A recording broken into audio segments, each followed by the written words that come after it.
Hi, welcome everyone. I know people are still joining this webinar, so I'm going to just take a few minutes to do housekeeping notes, but I don't want to delay us at all. My name is Aubrey Hsu, and I'm the Education and CME Coordinator for IASLC, and I'll be running through these notes on today's webinar in supportive care of lung cancer patients during COVID-19. I apologize. Let me forward this for you. I just put into the chat a link that will take you to our website where you can access the downloadable slide deck if you want to see that at any time. You will also be able to find a recording of the webinar at that link within the next week. I will send out an email after the webinar with instructions on how to claim your CME credit. Please reach out to me if you have any questions. Your camera and microphone will remain off for this webinar. Please enter any questions you have for the Q&A discussion into the Q&A section at the bottom of your screen. You may also use the chat function for other discussions, but we want to try to keep that off the Q&A channel. We will not be using the raise hand function for questions. We plan to have a short Q&A discussion at the end of each presentation, so please enter your questions into the Q&A section at any point during the talks. We will be using polling questions at a few points during the presentations. When the speaker is finished reading the question, you will see a box pop up on your screen. You can select your answer, and after everyone has answered, we will share the responses with the group. Let's see. Here are the speaker disclosures. Oops, sorry, those are the housekeeping notes. Here are the disclosures. And I would now like to introduce Sarah McLaughlin-Barrett. She has been a lung oncology clinical nurse consultant for the past 10 years. And is currently working at Monash Health in Melbourne, Australia. Sarah has a passion for improving service delivery and patient outcomes. She has been involved in service redesign and developed Australia's first cancer support mobile application in 2016. Welcome, Sarah. Thanks, Aubrey. And thanks everyone for dialing in today. I know it's the afternoon and the evenings over there in the other part of the world, and a very early morning here in Australia. So we really appreciate everyone taking time out of their busy work and family schedules to join us today. We hope you find the webinar very valuable. So I thought I'd just quickly recap and put up a couple of stats on COVID-19. So the first reported outbreak of COVID-19 was in December 2019 in Wuhan. Shortly after, just a month after that, the World Health Organization declared a public health emergency of international concern. So fast forward now to almost 12 months later from the first reported outbreak. At the time of putting my slides together a couple of weeks ago, it was reported 56 million cases of COVID-19 globally, but as of yesterday, unfortunately, we're now hitting 68 million. And devastatingly, we now have 1.55 million deaths, up from 2 weeks ago with my figures there. So needless to say, we have had catastrophic effects and will continue to have catastrophic effects on our world's economy, healthcare system, and our healthcare workers. So in regards to our healthcare workers, I've just listed here, I'm only touching on a few things that our healthcare workers and institutes are dealing with. You know, on a daily basis, we're dealing with our hospital beds reaching full capacity. We have limited ICU beds and ventilators, and the mental and physical exhaustion of our healthcare workers is phenomenal. The burnout rate currently reported is greater than 50%. We're dealing with ever-evolving policy and procedure changes within our institutes. And on top of this, we're adding in the additional emotional and psychological support that we need to provide our lung cancer patients. And as we all know, we as healthcare workers, more often than not, we're putting our patients' needs ahead of our own. But I think in a time like this, when we're dealing with hopefully a once in a lifetime pandemic, which is going to be prolonged and we haven't got an end in sight at the moment, it's important to remember to, as healthcare workers, to make sure that we take care of our own mental and physical health and at times put our needs before others. And so on that note, I'd like to introduce our first speaker, Dr. Maria Furtanu, and she will be presenting today on her talk new emotional challenges faced by lung cancer patients during COVID-19. Thanks, Maria. Thank you, Sarah, and thank you to the organising committee for inviting me to present at this webinar today. It's a real pleasure to be here in these weird and strange times, and I hope that wherever you're joining us from, that you are safe and well today. Before I start my presentation, we've got a bit of a polling question, and if you could take a couple of minutes to read a couple of seconds to read the question and put in your answer, that would be fantastic. So up to what rate of lung cancer patients do you think are experiencing COVID-related stress at the moment, such as depression and anxiety? Just giving a couple of minutes for you to answer that.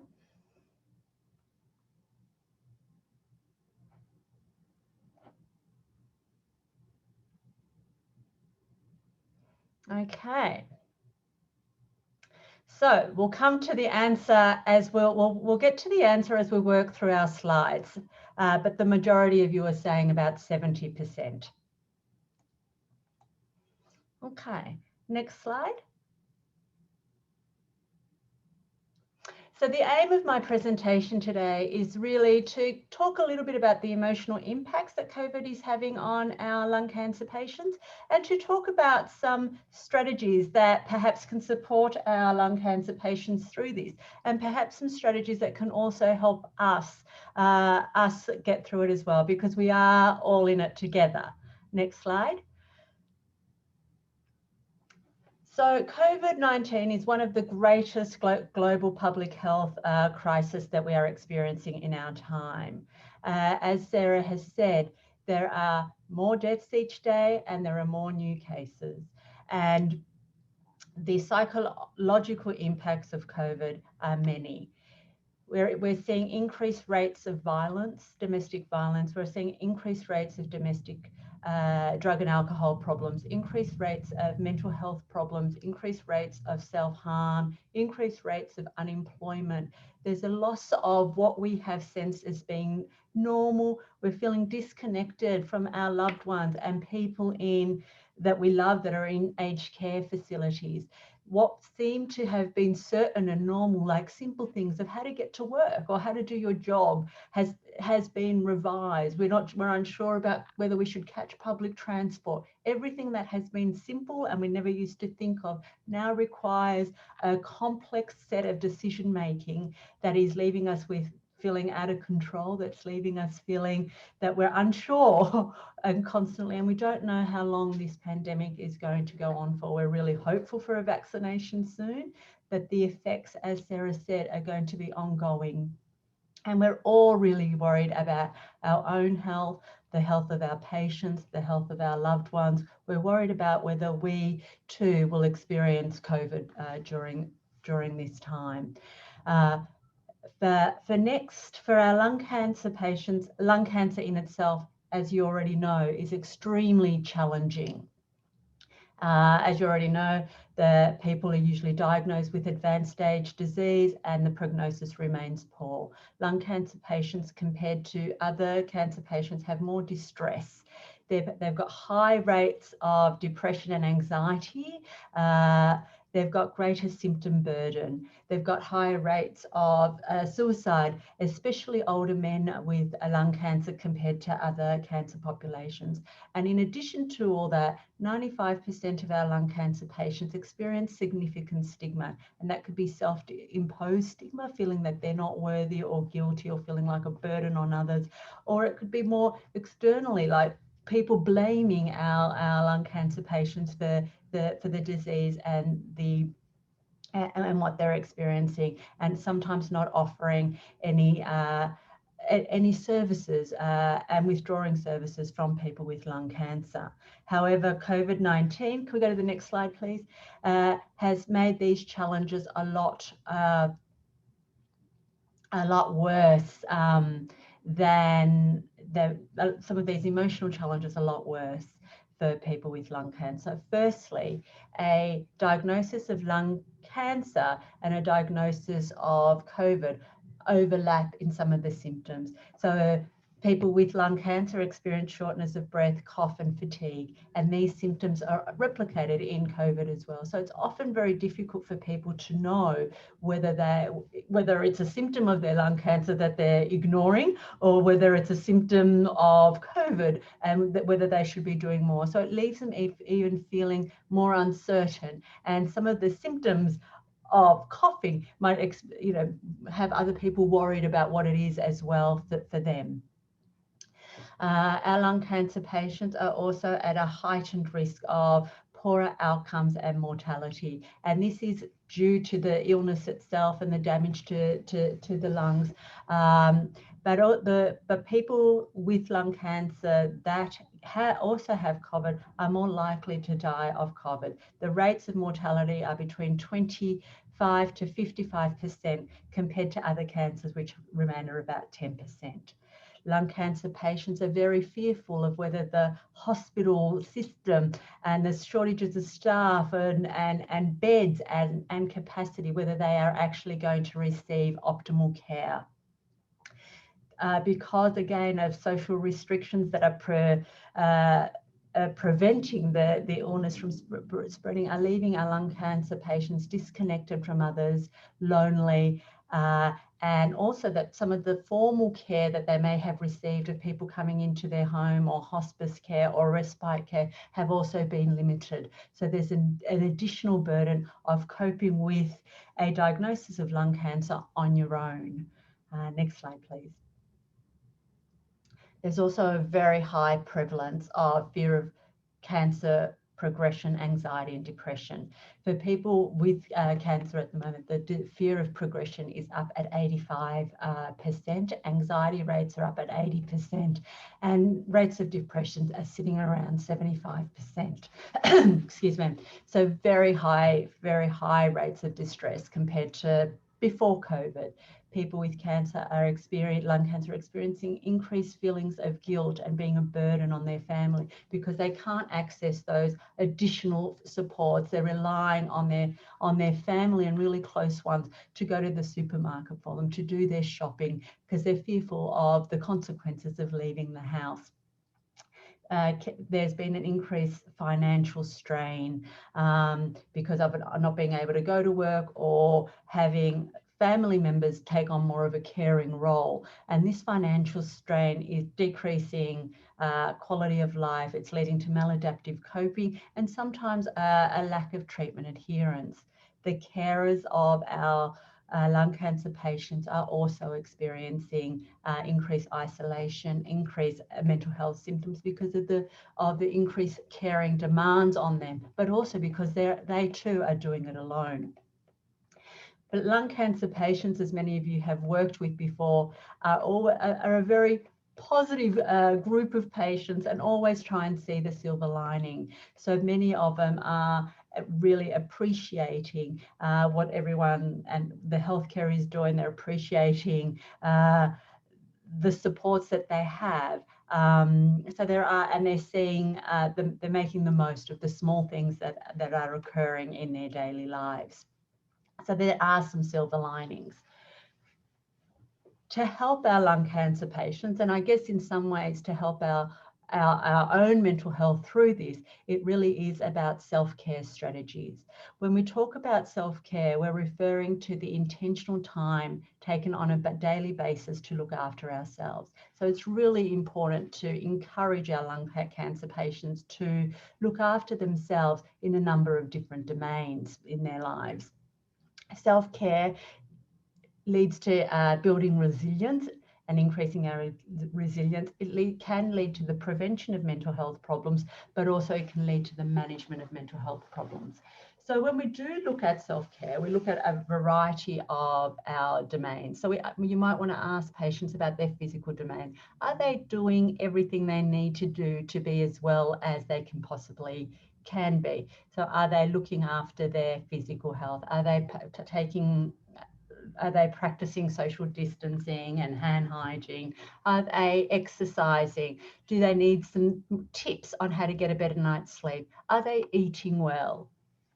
It's about asking our lung cancer patients what they're doing for their emotional and psychological health. Are they switching off the COVID media, having a break from it, and accessing information from reliable sources? Too much information about COVID leaves us feeling overwhelmed, and constantly seeing bad news on TV can lead us to feel overwhelmed. So it's really about choosing the source of information, a trustworthy source of information, and maybe just checking in once a day. And if that's too overwhelming, checking in every couple of days with that, with the media. Are people practicing relaxation? Are they acknowledging some of the fears that they're experiencing, or how they're acknowledging their emotional states? Do they have someone to talk to about what they're going through? Have they gotten a good relaxation app and learning to practice relaxation, and looking at things that they can control and letting go of things that they can't control? Looking after their spiritual well-being, finding things each day that are meaningful to do, that they can do within their own homes or in their backyards, but looking at things that are meaningful and give them a sense of importance. Are they looking after their professional health and their professional minds and their cognitive selves? Are they doing things that are stimulating and relaxing as well, and learning new things during this time? But one of the main things is looking after their social relationships, making sure that, if we can go to the next slide, please, making sure that we are being connected to our family and friends and loved ones, connecting through the internet, by phone, by other online means, and connecting in a way that we are letting people in on our everyday. So if you're at home cooking dinner, encouraging some of our patients to tune into FaceTime or Zoom and let their family and friends watch them and be part of the dinner.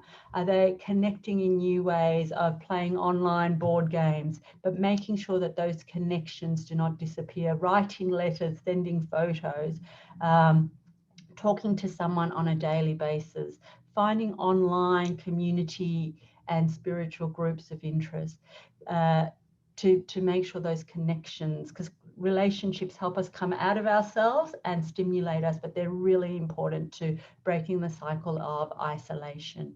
But also that there is lots of online telehealth and psychological supports at the moment. So really encouraging patients to connect with those supports. It is really important that patients communicate with their healthcare providers and their treating teams, and that they are kept informed of what's going on in the hospitals, kept informed of what they should do if they're experiencing side effects, of where they can get accurate information about their healthcare and what they can do and who to contact if things are worse. So they need to be kept up to updated with this regular information. And sometimes it's really worthwhile spending time with our patients to show them how telehealth works, so because it is a reliable and flexible treatment option, and making that available for them. And sometimes people are feeling a little nervous, but so if they're guided through it with their clinician support, this can be really helpful. Next slide. Some of our patients may need more, and one of the most effective treatments for anxiety and depression is cognitive behaviour therapy. Cognitive behaviour therapy looks at the way our thoughts and behaviours contribute to our emotions. And if we can change some of our thoughts and behaviours, that may change the way we feel.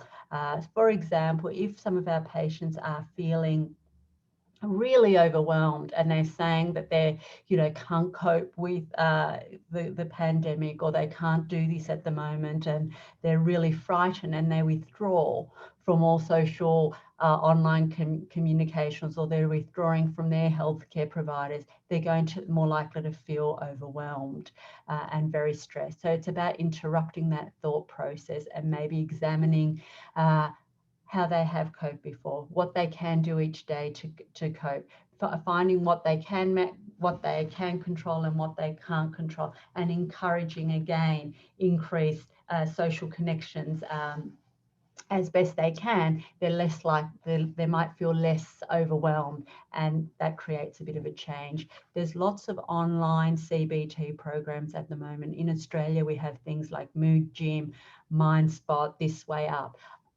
Overseas, you'll have your own CBT programs, and CBT programs online are very effective. So it's really about encouraging your lung cancer patients to find the right online CBT program for them. And some of the online CBT programs that are available now also have clinicians in the background to help patients work through it.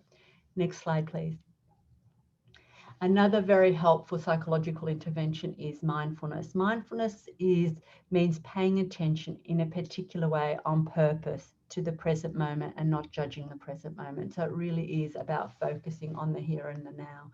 And mindfulness is really helpful in these times because it really helps us deal with those what if thoughts that are there, that are focused that we look far into the future and cause us a lot of anxiety. So it's really about bringing our thoughts to the present moment. There are, again, lots of online mindfulness-based programs that people can do, and there are some online, there are many apps that can help people get started with their mindfulness. So some of these apps are like called Headspace, Smiling Mind, the Mindfulness app, where you get leaders in mindfulness from across the world presenting and helping people get through these programs. So there's some of the tips that I have for our patients, and I'm going to hand over to Sarah now for any questions. Thanks, Maria. That was really great. Some really helpful points there that we can help implement with our patients. So now we're going to open up for a quick Q&A in regards to Maria's presentation. So you'll see down the bottom of your screen there's a Q&A button. If you have any questions, do feel free to send them through. We'll do a short Q&A now, and then at the end, if we've got any additional questions, we can put that to the whole panel. So Maria, we did have a question come through from Valerie, and she was wondering, do you have any strategies or ideas on how we can tackle and break down that stigma that patients are either self-imposed or from the community? Yeah, I think it's a lot of education and a lot of talking about lung cancer, and clinicians and patients not hiding it. So I think it really is about opening up the language and talking about it. And for our patients, I guess it's really about reframing some of their thoughts through processes like cognitive behavior therapy, and informing lung cancer patients that they are very worthy of treatments, and a blaming culture doesn't help anybody. So it's really about public education. That's great. And I was wondering for myself, quite often, and I'm guilty of it, I get caught up focusing so much on my care and attention on the patients, but not deliberately at all, but I forget about the carers and the partners. So are there any strategies that you could suggest where we can focus and support our patients' carers? I think carers are often, they come to a lot of appointments and they sit there, and we don't focus on them. You're absolutely right, Sarah. But I think it's about remembering that COVID and cancer, or lung cancer, doesn't just affect the patient, it affects the network and their loved ones, and really making sure when we ask the patient how they're going, that we turn around and say to the partner or the loved one in the room how they're going. And if they're not in the room, that we're asking them, is there anything that we can do to improve support for your partner at home? Because partners and carers really do provide a lot of the healthcare, and they're really helping us in providing the best care for their patients. But if they're burnt out, it's going to have consequences on our patients and the supports that they receive. So they are really essential to their healthcare. So it is, And they're also going through the same experiences that our lung cancer patients are going through. They're grieving, they're really sad, they're shocked and distressed about the cancer diagnosis. So it really is about making sure it's part of our practice to just check in.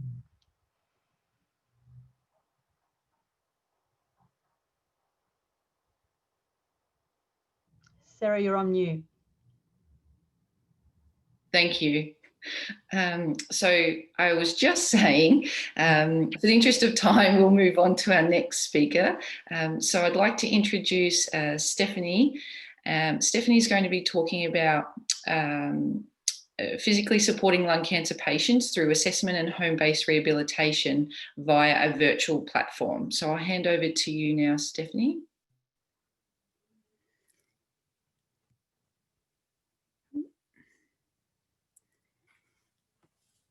Thank you, Sarah, and thank you to the IASCL for inviting me to speak on this webinar. So just for a bit of background to my presentation, I work at Guy's Hospital, which is based in London, UK, and it's a busy thoracic surgery centre. And in May 2020, we received funding to design and implement a new prehabilitation service for patients undergoing surgery for lung cancer. Prehabilitation, or prehab, is defined as the practice of enhancing a patient's functional capacity before surgery with the aim of improving post-operative outcomes. And this practice predominantly involves a period of supervised exercise training before surgery. And in lung cancer, it's been shown to improve exercise capacity and health-related quality of life, whilst reducing hospital stay, complication rates, and readmission.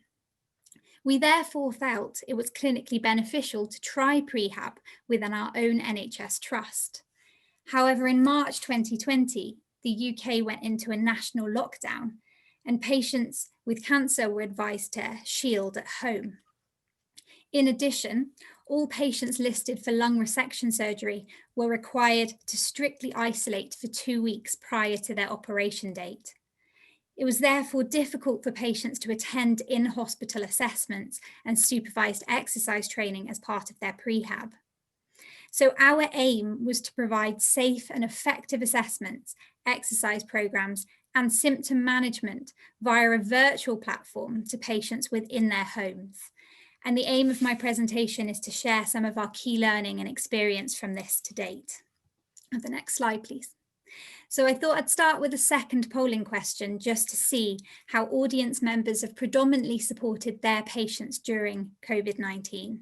So if people could vote on whether it's face-to-face, telephone, video, etc., that would be great. And we'll just give you a few minutes to submit your answers.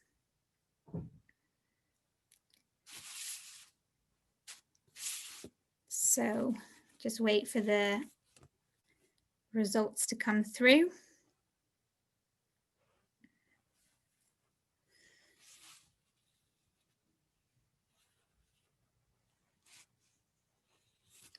Okay, so it looks like the majority there is telephone consults, which is interesting and probably quite similar to a lot of services, given the virtual nature needed during COVID. Okay, can I have the next slide, please?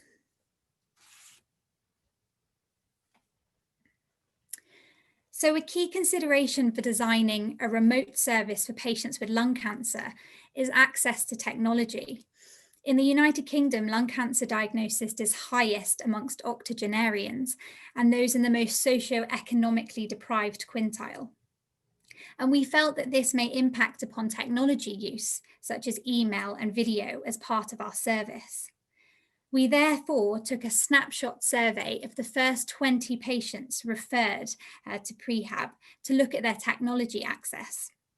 And we found that in a cohort of patients with an average age of 68, 75% of patients had access to email and 65% were able to use video conferencing as a mode of prehab assessment and intervention.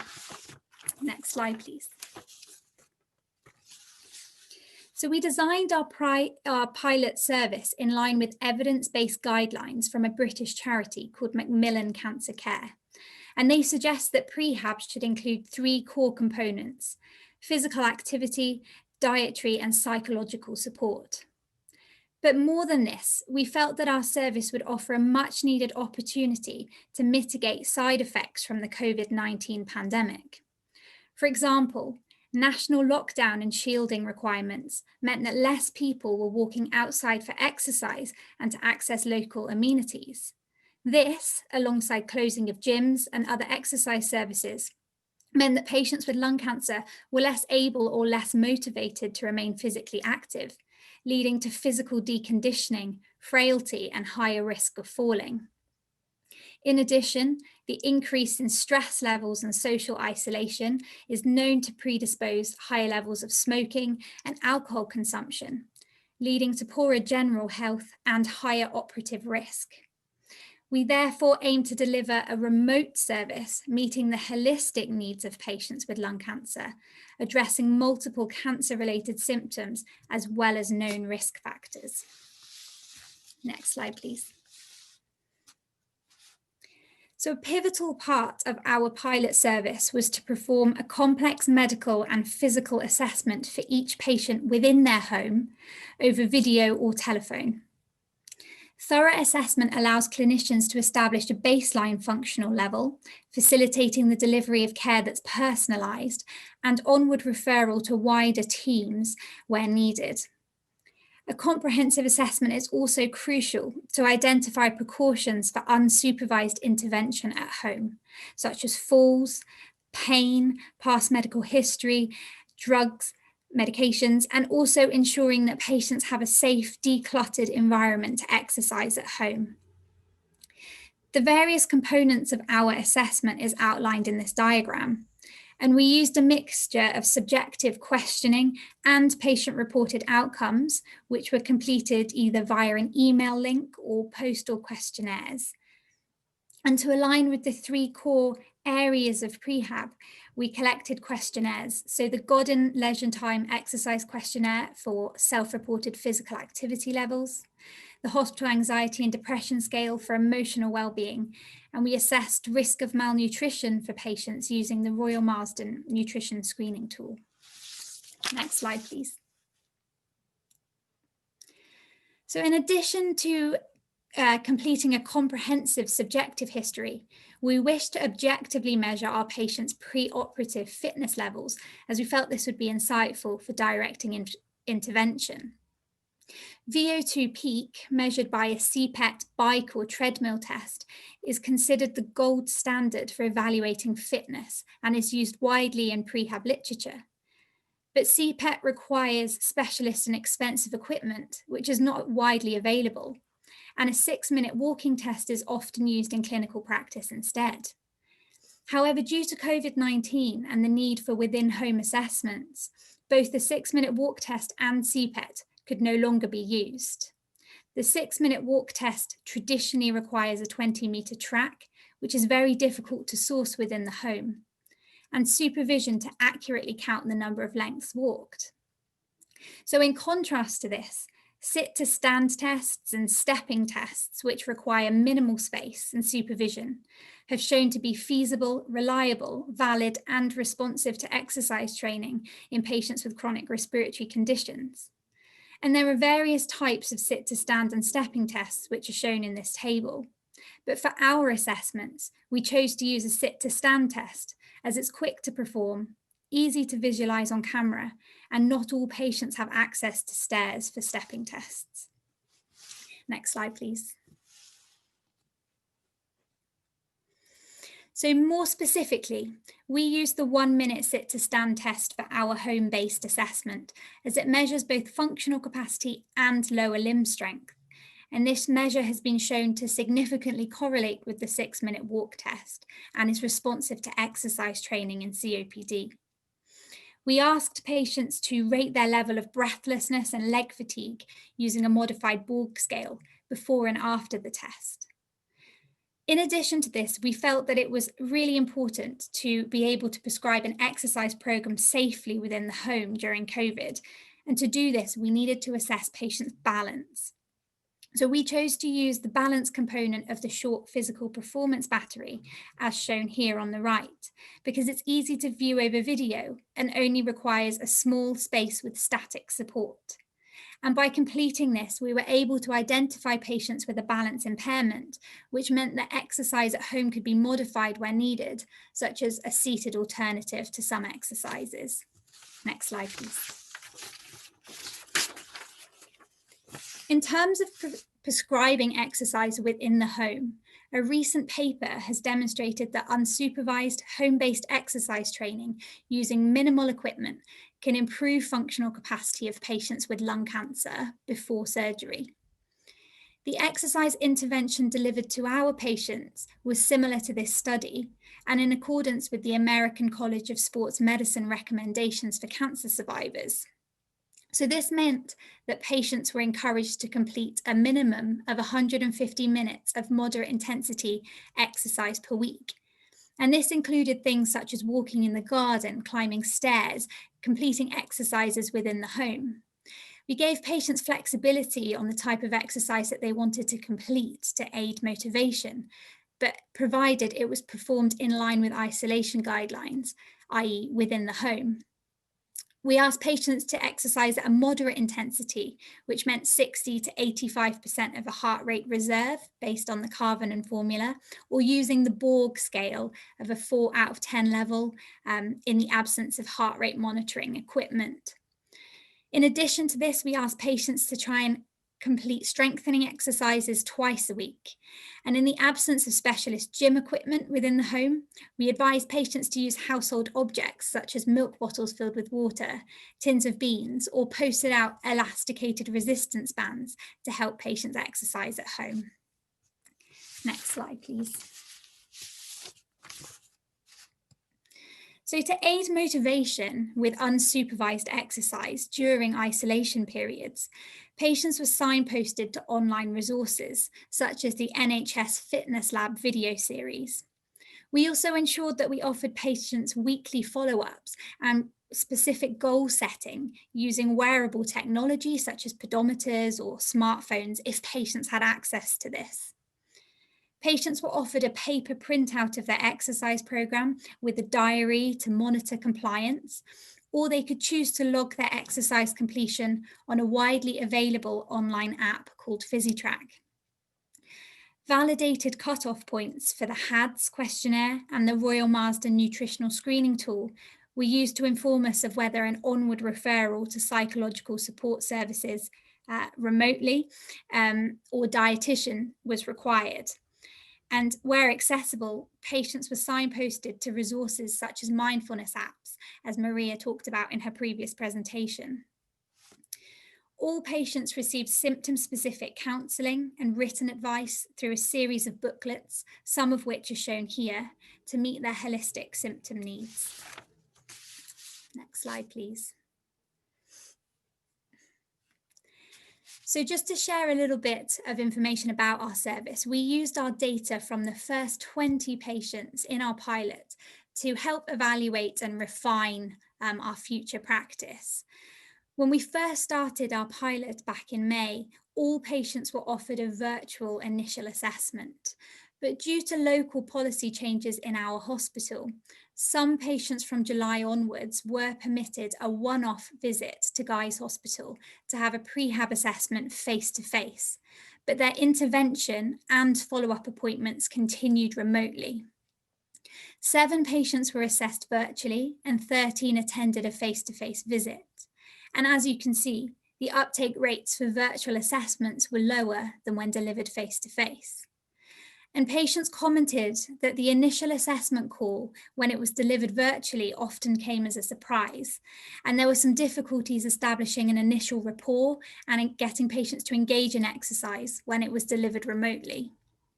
In addition, during face-to-face assessments in clinic, patients had often seen their surgeon first as part of the visit. So when it came to be assessed for exercise and symptom management, they were already primed for this. So we concluded that a collaborative MDT approach is very important. Next slide, please. So in terms of feasibility, delivering in-home physical assessments and rehabilitation appears to be feasible during COVID. However, each session did take longer than expected, as time needed to be allocated to setting up and troubleshooting technology. At times, it was difficult to prescribe and teach exercise over the phone in particular, and a cautious approach to unsupervised exercise may have led to a suboptimal intervention at times. However, it's important to note that only one patient was unable to complete their assessment over the phone due to frequent falls and frailty, and they were signposted and referred on to a local community service. Of note, patients with high-risk therapy needs, meaning a falls history, balance impairment, frailty, pain, or high symptom burden, did tend to have less access to technology. In fact, all patients with high-risk therapy needs, so out of all patients with high-risk therapy needs, only 13% had access to email or video. So our key learning from this is that with ongoing COVID-19 restrictions, we need to develop some way of a joint medical and AHP screening tool. And we're hoping to be able to use this to triage our patients into a high-risk group who continue to access a face-to-face clinic review and assessment and weekly follow-up going forward remotely. And then a lower risk group, which may be able to use tech to their full advantage to receive remote support via video educational seminars and virtual exercise classes. So our last slide is really just to touch on the effectiveness of this intervention. So as mentioned before, our pilot aimed to address the 3 key areas of prehab, so physical activity, dietary needs, and psychological well-being. So we repeated our Godin Leisure Time exercise questionnaire, our hospital anxiety and depression scale, and our 1-minute sit to stand test at a virtual end of prehab assessment, 1 to 2 days before their lung resection surgery. The average length of our prehab window was 26 days, and 18 and 15% of patients were referred to dietitian and psychological support services. So in terms of what our preliminary results show, we're really happy to say that a home-based intervention during COVID-19 led to a small reduction in anxiety and depression, but a significant improvement in their exercise time, with 100% of patients meeting the recommended levels of physical activity after receiving this intervention. And we're happy to see an improvement in exercise capacity as measured by the 1-minute sit to stand test, which exceeded the known minimum clinically important difference for this measure. Next slide. So just to summarize with some take-home messages, patients with lung cancer are at risk of physical and psychological deterioration during COVID, but home-based rehab may play an essential role in mitigating and improving this risk. A comprehensive assessment is required both for safety and effective delivery of remote intervention. Physical assessments and intervention delivered over telephone or video are feasible and appear to be effective. However, caution needs to be exercised in higher risk patients. We found that remote rehabilitation is unfamiliar to patients, and a collaborative multidisciplinary approach which engages family and carers may help to improve uptake and engagement. And further consideration of how best to optimize vulnerable patients with limited access to technology during this difficult time is definitely required. Thank you. And thank you very much for listening, and also to the wider team at Guy's Hospital that have helped to make this pilot service take shape. Thanks, Stephanie. That was fantastic to hear. What a great program, and incredibly adaptable in other institutes as well. So thank you for sharing that. We're going to take a quick Q&A now for Stephanie. We're running a bit behind time. That's my fault. I'm a terrible timekeeper. But we have had a couple of questions come in, Stephanie, whilst you've been talking. And we all want, Maria was wondering, can we access those booklets that were shown in your presentation? Are they available online to other institutes that we could use? So just given how new the service is, we are constantly writing these booklets, refining them with patients' comments and feedback. They are still in development, but I'm sure at some point they will be published on our Trust website, and I can certainly keep you updated with when this information might be available. We'd be happy to share. That's great. I think there'd be a lot of us in the audience that would find those resources really useful. We've had a question coming from Jennifer. She was wondering if these cohort of patients that completed the program have had their surgery now, and what were the outcomes of their surgery? So we're still early days with looking at some of the sort of follow-up outcomes, so in terms of length of stay and whether patients being readmitted and if they continue to exercise and keep up their rehab. So we don't have any conclusive results at the moment, but we're working on a follow-up pathway where I'm making contact with these patients again. And on the whole, they have found that a lot of the information given in this pre-surgery period's been really helpful for physically and psychologically preparing them. And they're now able to draw on their exercise and the written content that we gave them during their post-op recovery too. So it seems promising, but we've definitely got more work to do to evaluate the longer term benefits of this going forwards. Great. And one last question before we move on. Vanessa was wondering if any of your preliminary work has been published to date yet. So at the moment, we haven't published anything. The small amounts of data that we've got so far are purely there to help us develop, refine our service. So in future, once we've got our service sort of consolidated and to the standard that we want it to be, we do look forward to publishing and sharing. Well, thank you very much for your presentation. And we'll take some more Q&As at the end with all of the panel. Thanks. So moving on to our final presenter, we've got Michelle Turner here, who's very busy, so we thank you very much for taking time out of your day. Michelle's going to be talking to us about palliative care for lung cancer patients during COVID-19. Thanks, Michelle.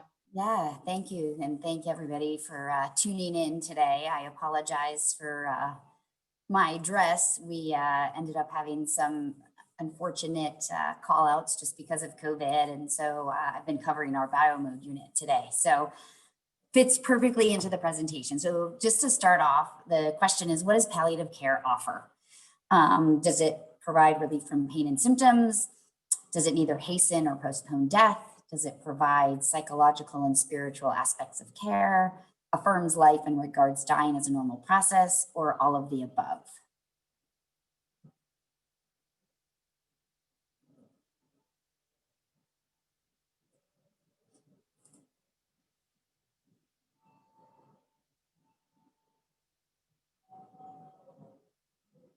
Look at that. Perfect. That's exactly what I wanted to hear. So you all made my job much easier. But we'll go over some things because it's definitely has changed in the world of COVID, as has everything.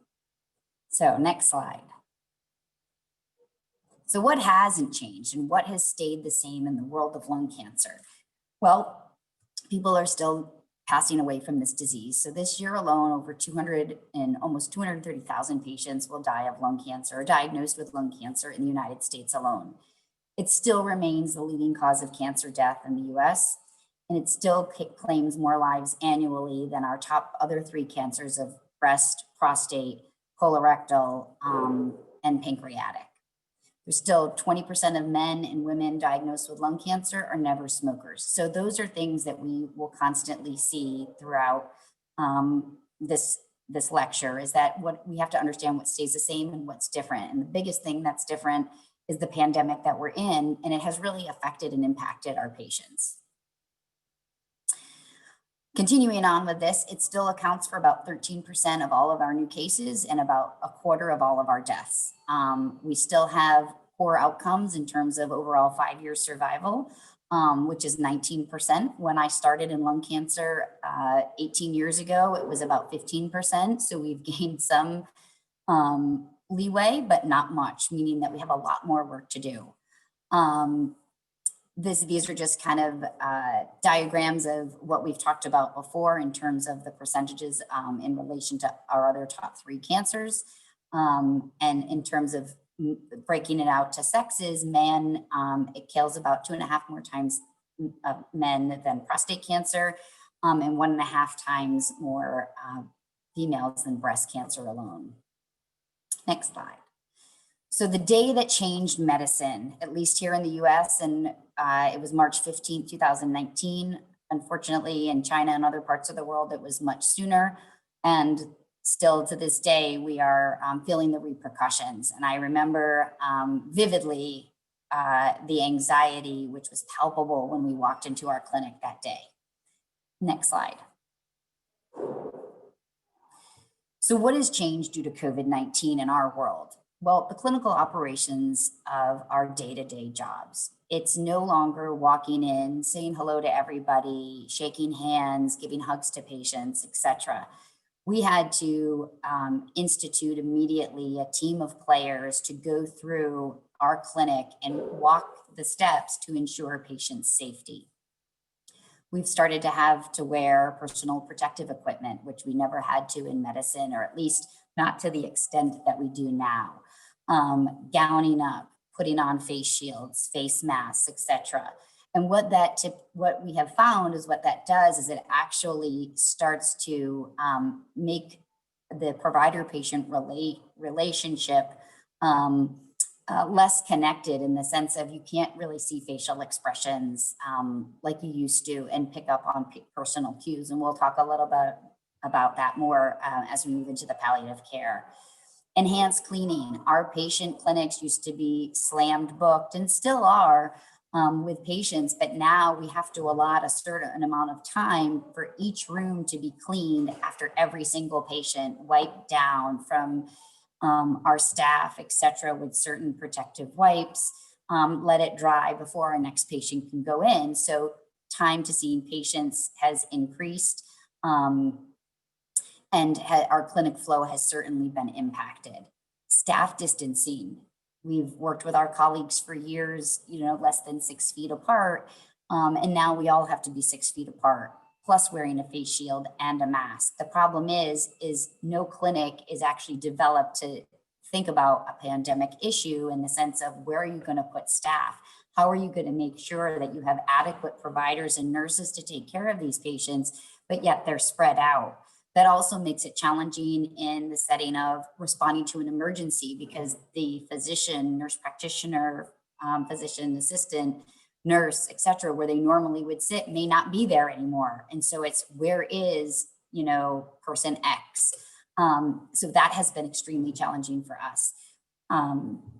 Visitor policies here, at least at Johns Hopkins, we've had to institute what we call Code Purple, for our inpatient services, which are no patient visitors unless a patient has been hospitalized 4 or 5 days, and the person who visits can never leave, because once they leave, they can't come back. For our outpatient oncology setting, there are certain exceptions, but we don't have visitors for daily checkups, treatment visits, etc. Even scan results, we typically have to have a loved one either on the phone or on a video chat, just to help cut down the risk of transmission, because it's not necessarily what we have found in the US, or at least in our hospital system, is it's not direct provider to patient transmission, it's patient to patient or more social interaction transmission than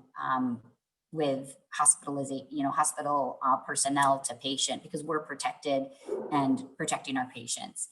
We've also had to decouple our visits, meaning that where patients could come in and easily get a lab draw, a CAT scan, see the provider all in one day, to keep or to limit their time within the hospital setting, these now have to be spread out. Well, the stresses and strains of spreading them out is a factor that initially we didn't think of taking into consideration. That's more time for the patient, more money for the patient if they're traveling through tolls, paying parking, etc. So although that one day that they would take off in its entirety was long, some patients preferred that because they didn't have to waste the rest of their precious time coming back and forth into the hospital to make all these separate appointments. Next slide.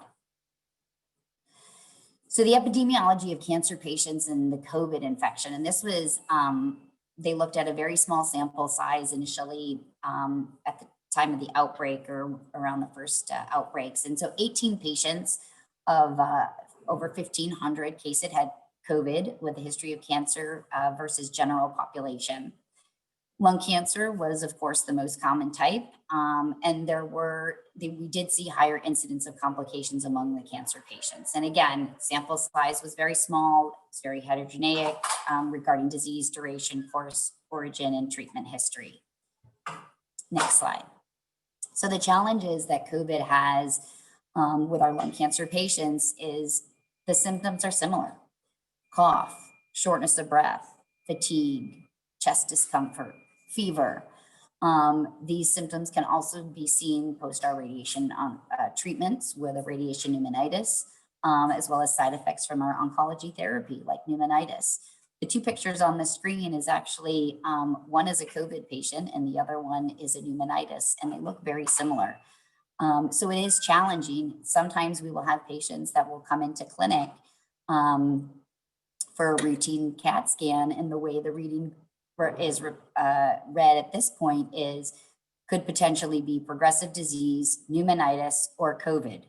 And the minute somebody puts the word COVID in a radiology report, we are now tasked at shutting down the room that the patient was in, making sure that we get them tested appropriately. So this whole kind of algorithm goes into play, but it is challenging because we don't know what we're dealing with a lot of the times with these patients, even though a year ago, 2 years ago, we knew exactly how to treat these patients. So COVID has really complicated a lot of our processes. Next slide.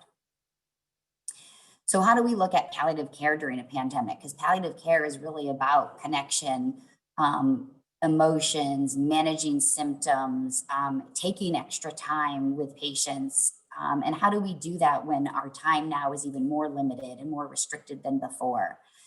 And so we have found and we have seen that isolation, quarantine, and social distancing really have impacted people's psychological and social needs. I have had patients in my clinic say, I've never thought about my cancer so much in my life. I can't get away from it. I come to clinic, I go home, I'm stuck in my house. I can't see my friends. I can't go out. There's no distraction for them. So we have really seen an increase, or at least I've seen kind of anecdotally an increase in use of antidepressants with my patients, because it is just, it's been very challenging for patients to deal with the isolation. Next slide.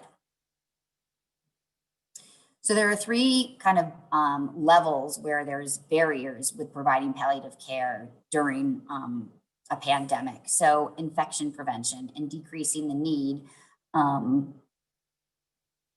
of social isolation.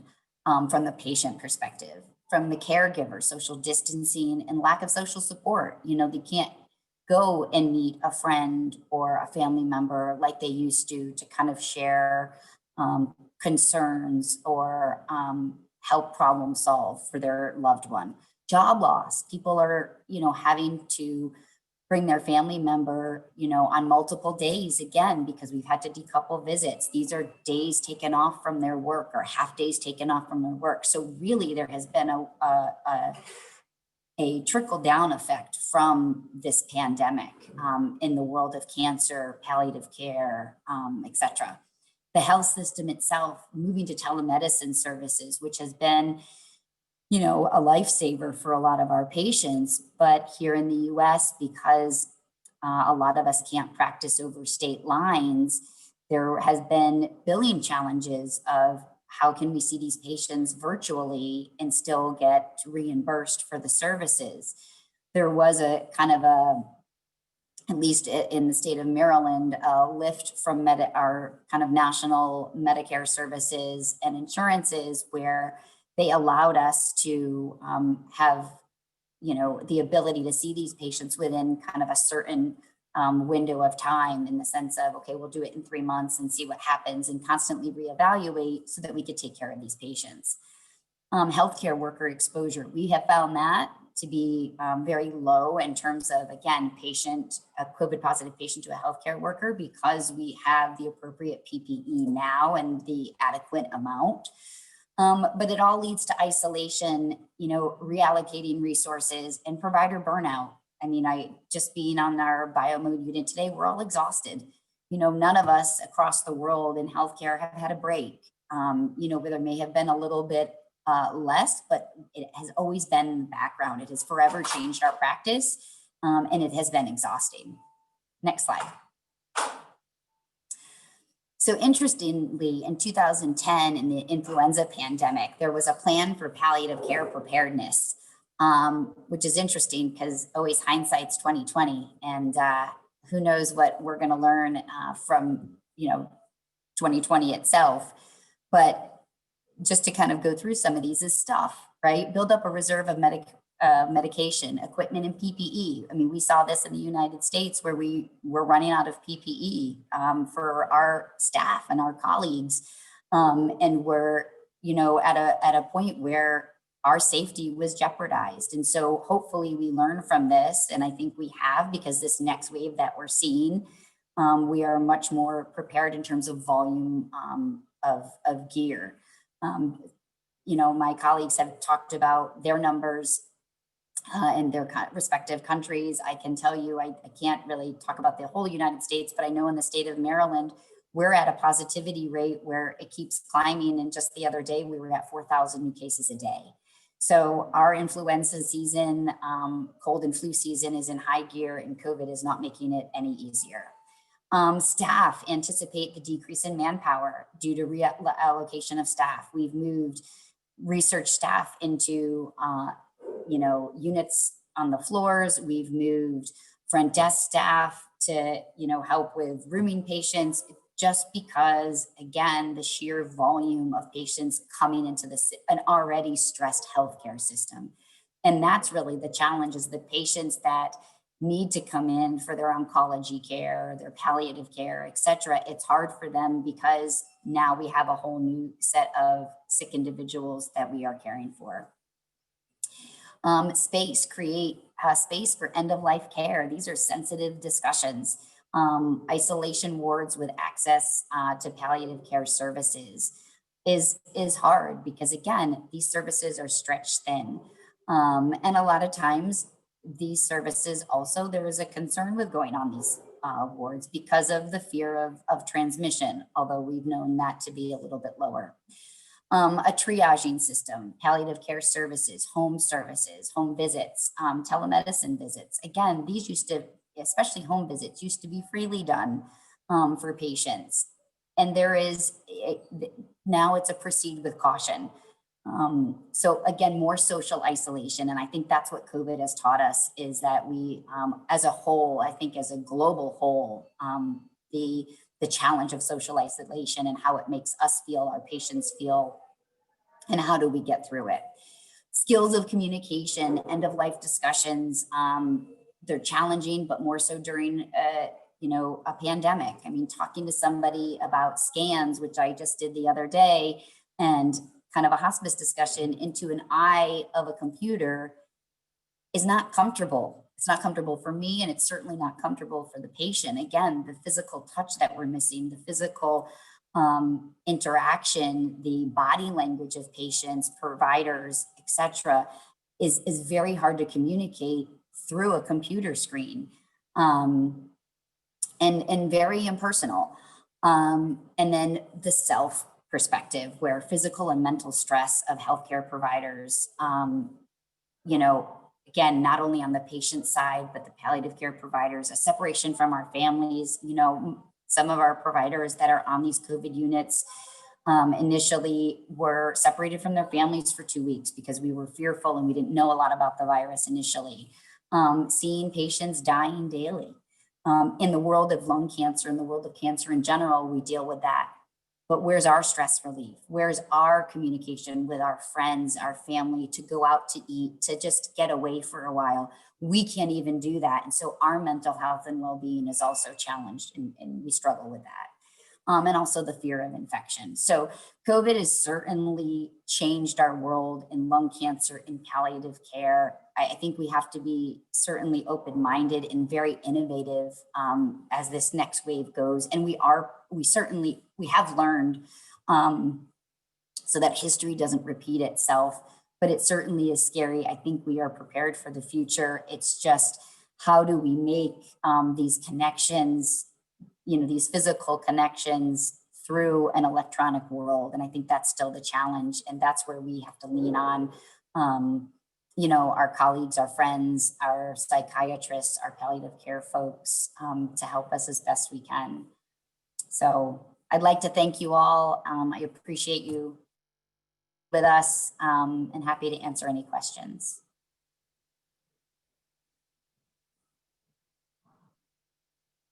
Thanks, Michelle. That was fabulous.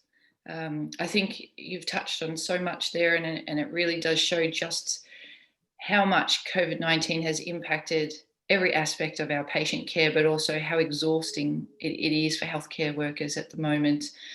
So thank you for all your hard work in treating our patients. As we've come to the hour, I'm going to draw us to a close, and I'd like to thank all our presenters for today. So we'll take some Q&As now for the panel. So if you do want to stay online, I'm aware that I've been terrible at timekeeping and we've run over, but I'm aware that everyone does have at work here in Australia that they're probably going to now and knocking off at work on the other parts of the world or going to bed. So if you do want to stay online, we'd love to take some more Q&As from you. So feel free to pop them down in the Q&A section down the bottom. There will be a short email sent out to you all later on today. It'll just be a program evaluation. So if you could take the time to fill that out, that would be really great. So, Michelle, I was wondering from your perspective, have you seen an increase or a decrease in palliative care referrals during this time? Yeah, we've actually seen, believe it or not, more of a decrease because, again, patients they're also just afraid to, number one, see somebody and just their comfort level of interactions with providers over the computer. A lot of times, at least in my practice, what we would do is if we're referring them to palliative care, we had the palliative care providers in our clinic. And so we would introduce them. So there was again, that connection between us and them. And so it's much harder now. And it's challenging. We've lost some staff just due to funding. And so our referrals have had to go down. So it really has impacted the oncology world, which is so frustrating because these patients really need it. And it's just, hopefully we can rebound from it. Yeah, it's really challenging. We've got a question that's coming from Jennifer. Jennifer was wondering to the panel, what suggestions do you have for vulnerable high-risk patients? How do we help these patients access technology? So I can comment on this a little bit from my work. A lot of the time that vulnerable person might share a household with someone who is a little bit more technologically savvy. So in the past, I've been sort of liaising with them over the phone or via email to help set them up on technology. A lot of the time, it's also just letting patients know that I will give them the time and that it's not going to come easy at first time. I think a lot of my patients at first almost didn't want to know and they shied off at first mention. But I said, look, let's give it a go. We've always got telephone as a backup, but let's give it a go. And I can speak you through on the phone what it looks like. It might look different to you.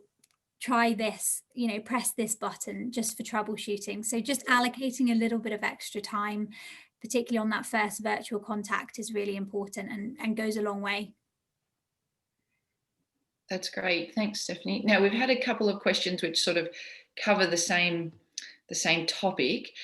So we've had a question from Mary and both Beth, and they were wondering, they've mentioned connectiveness and and providing physical touch, it's really an important aspect of our care. And do you have any suggestions in how we can address this with our patients? Would be interested. So, you know, what's interesting is what I've learned, and again, it's trial and error. I think when we're physically present with a patient, we remember to pause, we remember to give them time, we remember to, you know, put a hand on their knee or that physical touch. And even on what I've learned virtually is kind of a pause in communication can also just let them know that you're present with them. You know, I mean, it sounds a little odd, but it's like the being silent in the room. I have had many end of life discussions with patients where we sit there and I say nothing afterwards, you know, and and so it's sitting here and having a pause and saying, you know, I'm here, letting them kind of voice and verbalize, you know, their concerns or questions, etc. But and there again, and we all go through it, you know, your patient. So if you know that your patient is one that is really going to need that physical touch, that, you know, kind of hand holding, I mean, we bring them in if they're not afraid to come in, because a lot of patients, the fear of COVID has really pushed them back from getting the care that they need. We'll bring them in and, you know, you gown up, you do what you can to protect them and you give them what they need. But that is the challenge. This is really socially isolated people on all respects. And even from a provider perspective, like I had mentioned before, we feel so empty because we feel like we are not doing what we should be doing to support them, because I can't touch the screen, you know, like I can't hold your hand. I can't give you a hug for their safety, but it's still, it's extremely challenging. Sarah, can I just add something to that question? Yeah. One of the things I think it's really important to get better with our words, and I think it's really expressing how hard it is for us not to be able to touch you in this moment. We would really like to do this. We're missing this kind of touch.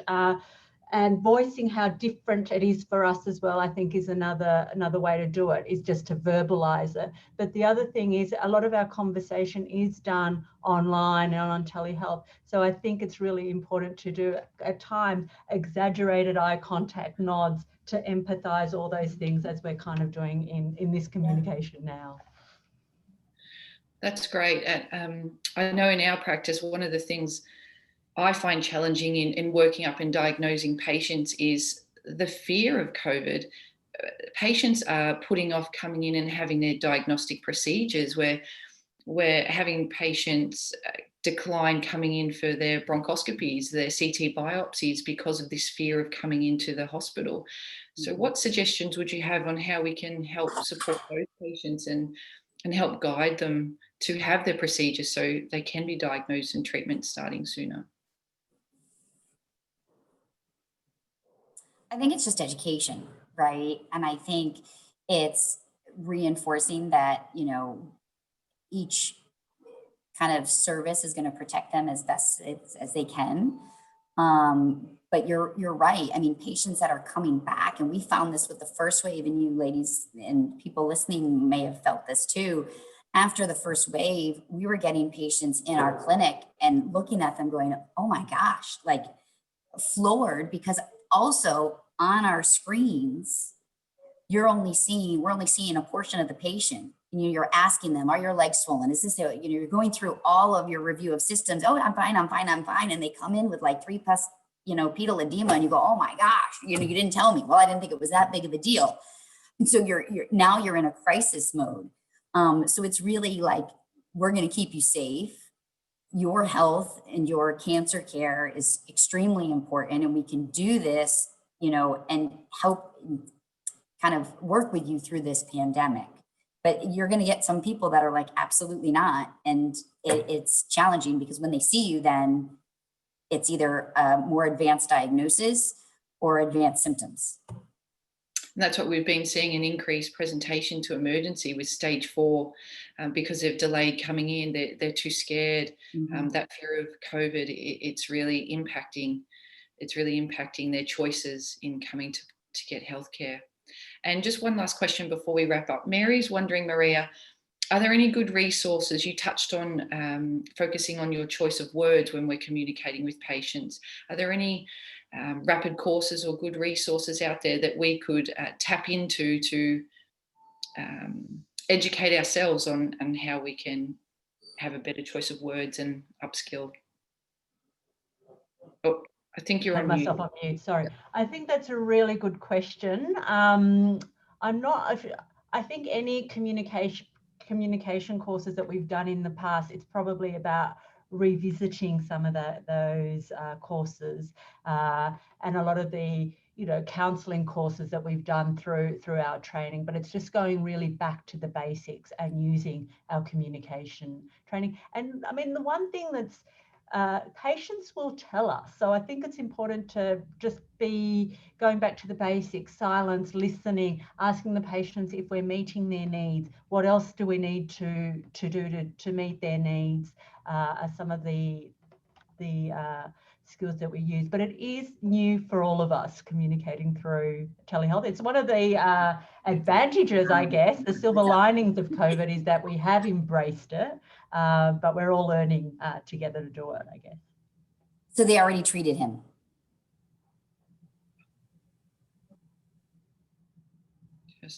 There we go. Well, thank you to everybody. Thank you to all our presenters.